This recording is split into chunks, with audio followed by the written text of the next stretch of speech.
नमस्कार. मालिकेच्या आजच्या भागामध्ये आपल्याला पाहायला मिळणार आहे की दामिनीने अर्जंट हिअरिंग मागून घेतलेला आहे आणि त्या हिअरिंगला अर्जुन आणि सायली त्याचबरोबर मधुभाऊ सगळेजण जाणार आहेत.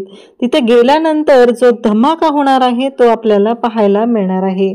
कारण इकडे महिपत जो आहे तो खूपच चुरूचुरू बोलत असतो, तेव्हा मात्र अर्जुन त्याला बोलत असतो आणि त्याच वेळी चैतन्य म्हणालेला आहे की एक गोष्ट लक्षात ठेव अर्जुन, कसं यांच्या नादी लागण्यात काहीही अर्थ नाही.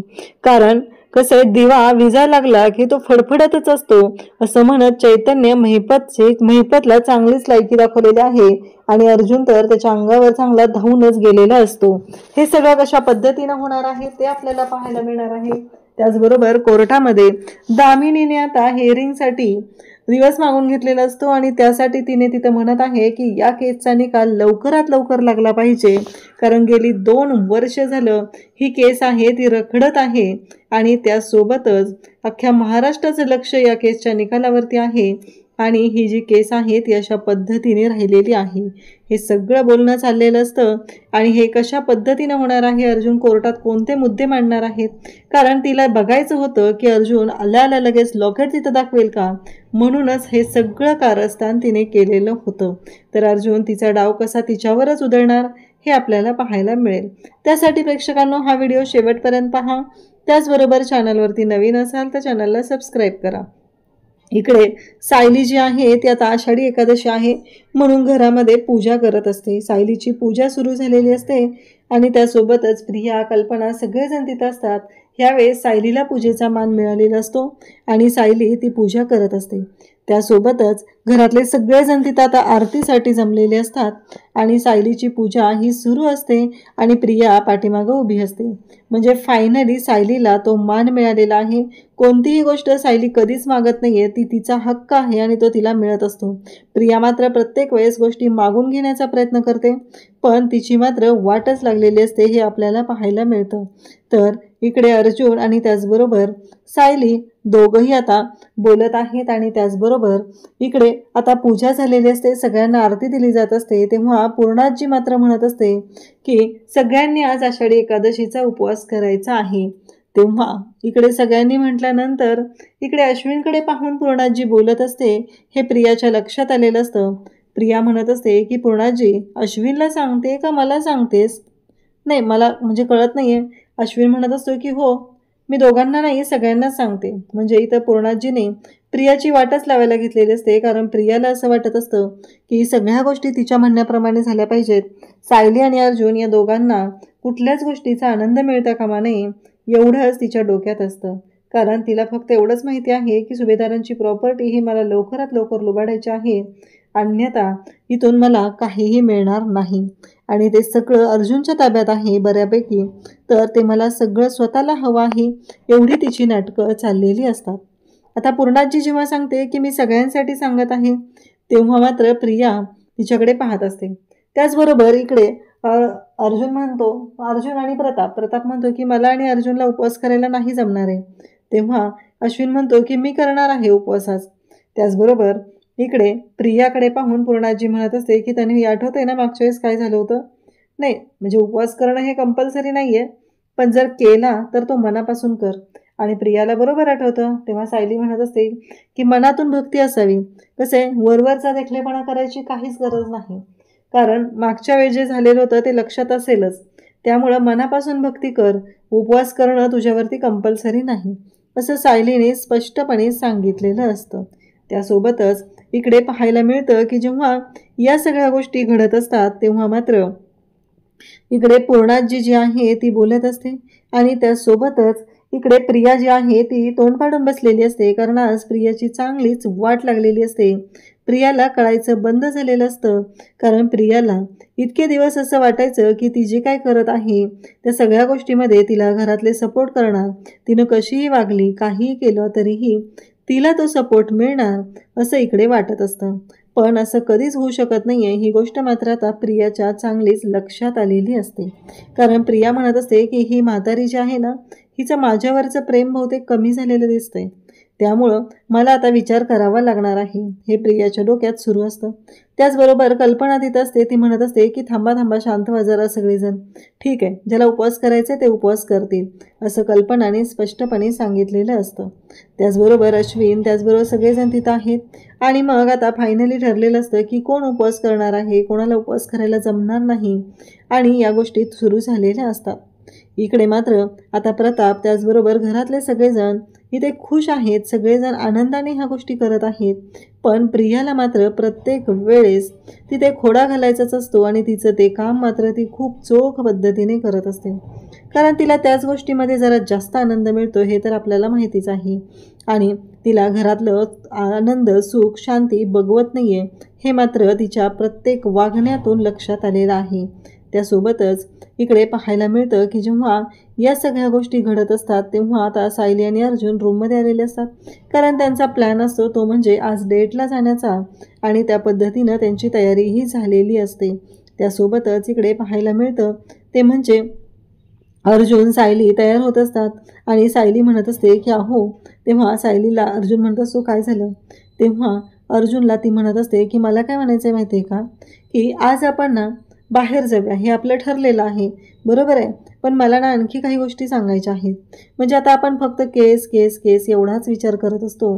तर मला काय वाटतं माहिती आहे का, आजचा दिवस ना आपण बाहेर गेलो ना की बाहेर जाऊया, त्याचबरोबर त्या फिरूया. अर्जुन म्हणतो की छान अशा रेस्टॉरंटला जाऊन आपण ब्रेकफास्ट करूया, मस्त गप्पा मारूया. तेव्हा अर्जुनला सायली म्हणत असते आपण दिवसभर गप्पा तर मारतच असतो ना. त्यावरती अर्जुनचं म्हणणं असतं की हो, आपण दिवसभर गप्पा मारत असतो, पण त्या ज्या गप्पा असतात ना त्यामध्ये आपण फक्त आणि फक्त केस केस एवढंच बोलत असतो. तेव्हा सायली म्हणते हो, मलाही फक्त आता तुम्ही, मी, केस नंतरचं आपलं आयुष्य आणि आपलं, असं ती बोलते आणि लाजत असते. तेव्हा अर्जुन काय म्हणतो माहिती आहे का, की मला काय वाटतं माहिती आहे का, आपण ना डेटवर जाणं कॅन्सलच करूया.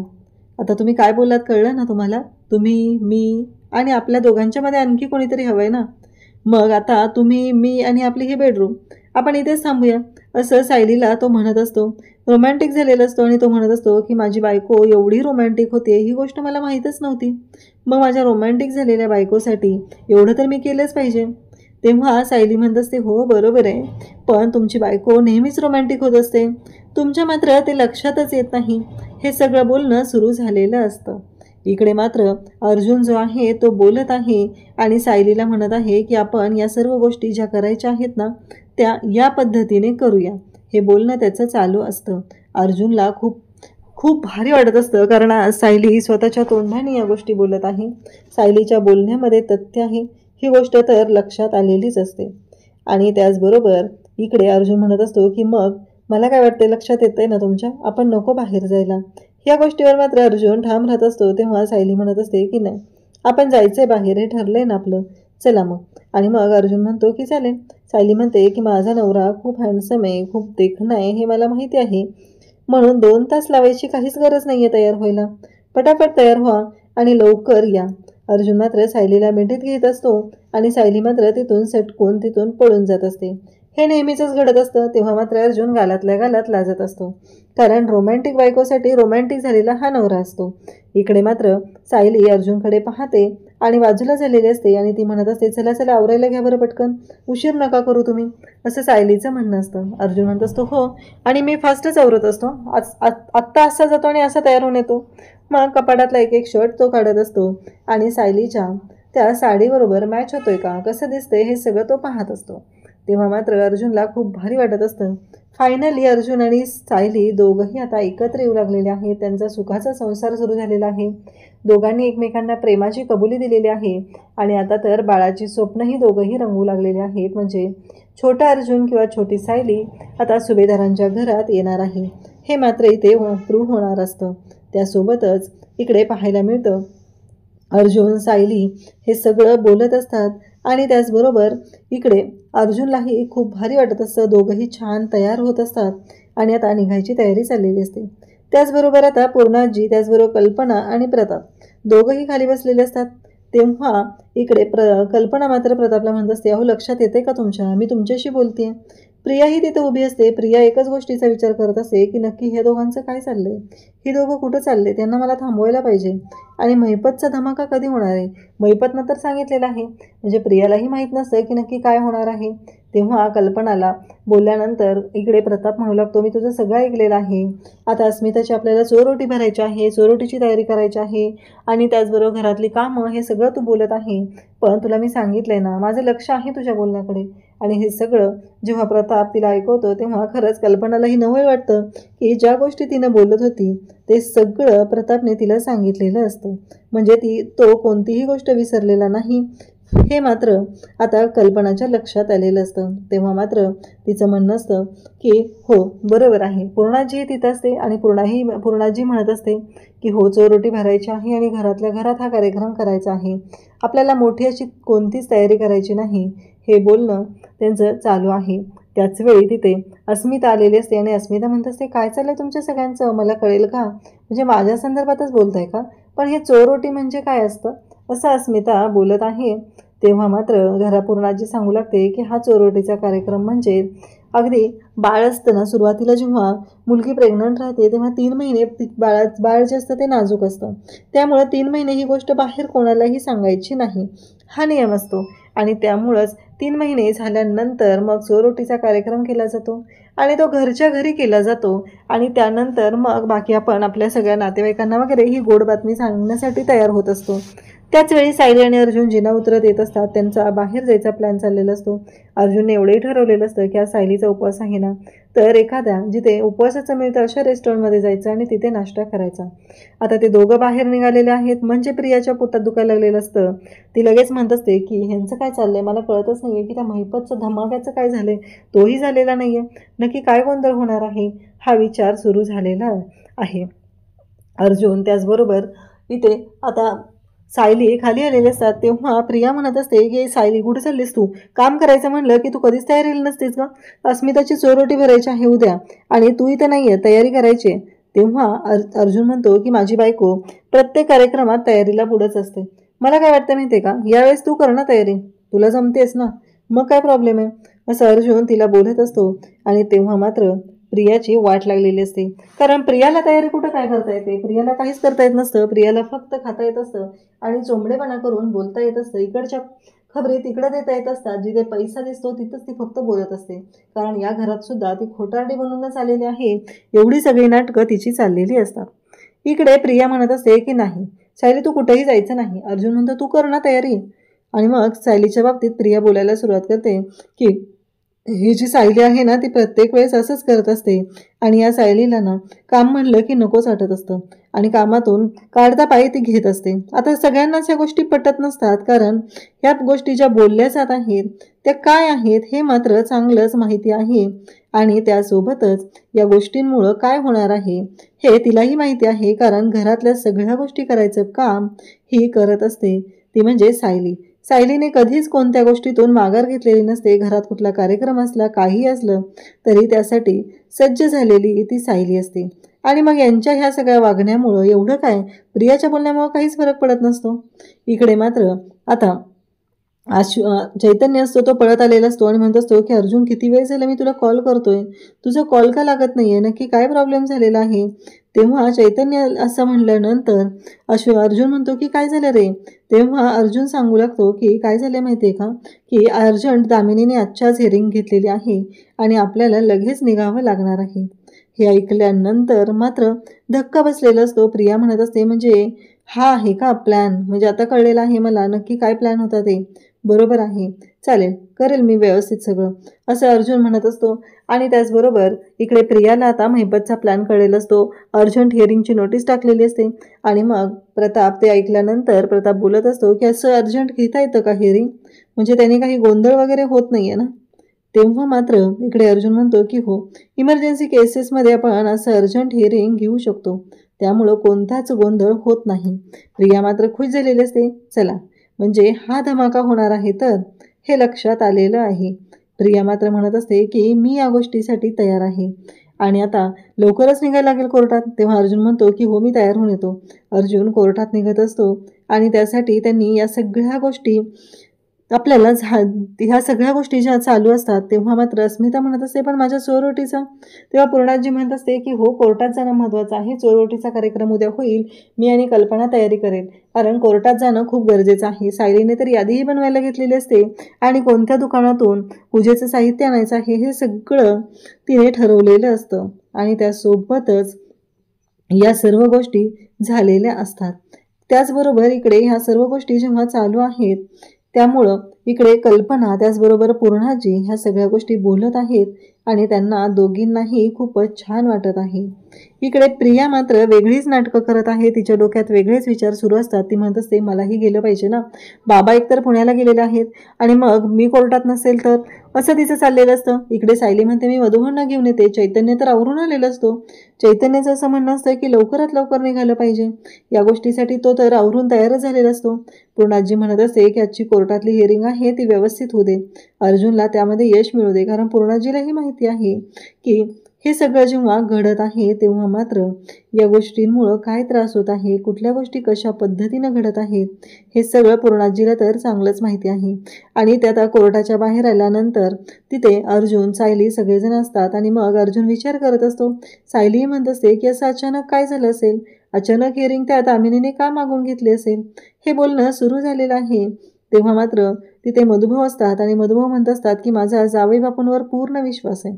मला माहिती आहे या केसमध्ये सगळं व्यवस्थित काम ते करणार आहेत.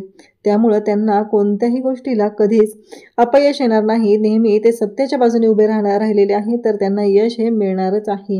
हे सगळं बोलणं चाललेलं असतं आणि तेव्हा मात्र अर्जुन तिथे म्हणत असतो की बरोबर आहे, तुमचा माझ्यावरती पूर्ण विश्वास आहे. याच गोष्टीची मला जास्त काळजी वाटत असते, कारण तुमच्या त्या विश्वासाला तडा जाऊ नये एवढंच मला वाटत असतं. इकडे अर्जुन बोलत असतो आणि आता महिपत दामिनी तिथे पोहोचलेले असतात. दामिनी तिथे त्याने म्हणते, अर्जुन सुभेदार, धक्का बसला का? म्हणजे जरा धांदल उडाली असेल ना, वेळ मिळाला नसेल, अचानक हिअरिंगची नोटीस हातात पडलेली आहे. हे सगळं बोलणं चालू असतं तेव्हा मात्र अर्जुन जो आहे तो शांतच असतो. तो काही नाही बोलत आणि तिच्याकडे पाहत असतो, कारण अर्जुनला माहिती असतं की हिच्या डोक्यात काहीतरी वेगळं सुरू आहे. तिला तो धमाका करायचा आहे काहीतरी, म्हणून ती आलेली आहे. या गोष्टी चांगल्याच माहिती असतात आणि अर्जुन मात्र शांतपणे त्या गोष्टी बोलत असतो. इकडे सायली त्याचबरोबर अर्जुन यांचं सगळ्यांचं हे बोलणं चालू आहे आणि त्यांच्या लक्षात येत आहे की नक्कीच काहीतरी गोंधळ होणार आहे आणि मग अर्जुन शांतपणे ही केस कशी लढायची ते बघत आहे. मग दामिनी आता आत जायला लागते आणि तेव्हा महिपत जो आहे तो तिथे येतो.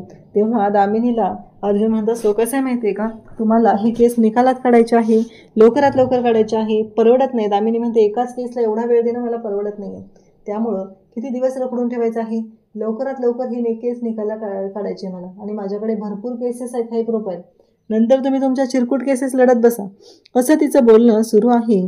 आणि तेव्हा मात्र अर्जुन तिला म्हणत असतो की कसं आहे माहिती आहे का, मला माझ्या सिनियरकडून एकच शिकवण मिळालेली आहे की कुठलीही गोष्ट न्यायासाठी केली जाते. आज आपण कोर्टात जी केस लढतो ना, ती न्यायासाठी लढतो. त्यासाठी पैसा किती मिळतो, फी किती मिळते, त्याला वेळ किती लागणार आहे, ही गोष्ट मी मॅटर करत नाही. त्यामुळं माझ्यासाठी न्याय मिळवून देणं हे महत्त्वाचं आहे, तुमच्यासाठी पैसा महत्त्वाचा असेल. दामिनी तसं म्हणताच निघून जाते. तेव्हा मात्र तिथे महिपत येतो आणि म्हणतो, बरोबर आहे, कसं माहिती आहे का सुभेदार साहेब, नाश्ता करायला पण वेळ मिळाला नसेल तुम्हाला, त्यामुळं तुम्ही नाश्ता वगैरे करून घ्या आणि नंतर आयुष्यभर करायचंच आहे, नंतर तुमच्या चिरकुट केसेस लढायच्याच आहेत. त्यामुळं आता बघा. तेव्हा महिपतवरती अर्जुन ओरडून जातो. महिपत असं म्हणत ओरडून गेलेला असतो. तेव्हा चैतन्य तिथं असतो. तो म्हणतो, अर्जुन अरे शांत हो, कसं आहे माहिती आहे का, दिवा फडफडायला लागला, दिवा विजायला लागला की तो फडफडतोच, त्यामुळे अशा लोकांकडे लक्ष नाही द्यायचं. आणि मग लगेचच तिथे साक्षी असते, तिला राग येतो. साक्षी म्हणू लागते की तुला कळेल कोण दिवा आहे, कोणता फडफडतोय, कोणता चांगला राहतोय, कळेलच तुला, असं साक्षीचं म्हणणं असतं. आणि त्याचबरोबर साक्षीचं हे जे बोलणं आहे ते ऐकून अर्जुन आणि चैतन्य हसत असतात, कारण साक्षीचा दिवा आहे तोच फडफडणार आहे. ही तर यांना चांगलीच गोष्ट विझणार आहे, ही तर गोष्ट यांना चांगलीच माहिती आहे, कारण साक्षीने काय राडा केलेला आहे हे तिच्या मनालाही माहिती आहे. कितीही मोठ्यातला मोठा वकील आणला तरीही ही केस अर्जुनच जिंकणार आहे, यात कसलीच शंका नाही आहे. अर्जुन आणि सायली दोघंही एकमेकांकडे पाहत आहेत. अर्जुन आणि सायलीला खूप भारी वाटत आहे की फायनली ही केस आपण जिंकणार आहोत. या गोष्टीबद्दल आता चांगलीच तिथे माहिती मिळालेली असते. या सगळ्या गोष्टी घडत असतात. अर्जुन आणि सायली एकमेकांकडे पाहत असतात. उद्याच्या भागात आपल्याला पाहायला मिळणार आहे की अर्जुन त्याचबरोबर दामिनी कोर्टामध्ये तिथं हजर झालेले आहेत आणि कोर्टामध्ये त्यांचा तिथे सुरू झालेलं असतं. दामिनी म्हणत असते की जज साहेब, गेली 2 वर्ष ही विलास मर्डर केस चालू आहे. या 2 वर्षांमध्ये किती काय काय गोष्टी घडामोडी झाल्या असतील, पण या केसमुळे आता खूपच गोंधळ होत चाललेला आहे. खूप वेळ वाया झालेला आहे. अख्ख्या महाराष्ट्राचं लक्ष या केसच्या निकालावरती आहे. त्यामुळे लवकरात लवकर या केसचा निकाल लागला पाहिजे. तेव्हा जज साहेब म्हणतात की हो, फक्त 30 दिवसात जुलै महिन्यात फायनली या केसचा निकाल लागणार. अर्जुन मात्र पाहतच राहतो. अर्जुनकडे आता फक्त 30 दिवस आहेत आणि या 30 दिवसात पुरावे सादर करून मधुभाऊंना निर्दोष सोडवायचं आहे. हे मोठं चॅलेंज आता अर्जुन आणि सायलीकडे आहे. अशाच अपडेटसाठी चॅनलशी कनेक्ट राहा. थँक्यू.